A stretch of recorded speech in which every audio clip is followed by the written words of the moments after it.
Quand on pense à l'écriture, on imagine souvent un truc un peu magique, hein, un éclair de génie, une inspiration qui coule à flot. Mais si la réalité, c'était tout autre chose. Aujourd'hui, on va justement soulever le rideau pour voir ce qui se passe vraiment derrière. On va déconstruire ensemble ce que ça veut dire pour de vrai d'écrire.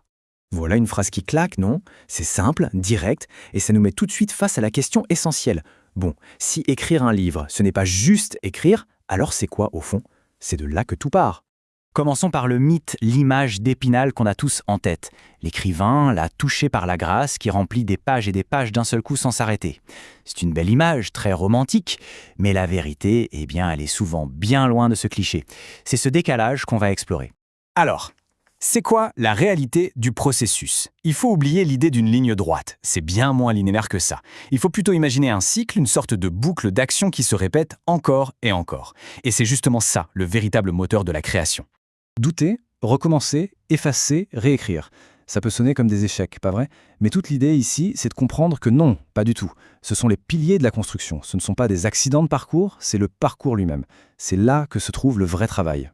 Mais bon, il n'y a pas que la mécanique, le processus pur, il y a aussi ce qui se passe à l'intérieur. Et bien souvent, derrière chaque mot qu'on efface, qu'on réécrit, il y a une lutte et un sentiment qui peut être vraiment pesant, celui d'être seul. Et cette solitude, elle est souvent nourrie par cette question qui tourne en boucle, une question presque paralysante. Est-ce que ce que je fais, est-ce que ça a vraiment de la valeur? C'est un doute universel. Mais le vrai piège, c'est d'avoir l'impression d'être la seule personne au monde à se la poser. Et voilà, on met le doigt sur le problème fondamental. Cette conviction que cette lutte, ce doute, c'est notre truc à nous, personnel, isolé. C'est cette illusion de solitude qui rend tout le processus encore plus difficile qu'il ne l'est déjà.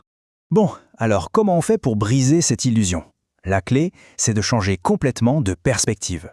Le but du jeu, ce n'est pas de trouver un remède miracle pour faire disparaître les difficultés. Non, c'est de comprendre ce qu'elles sont vraiment.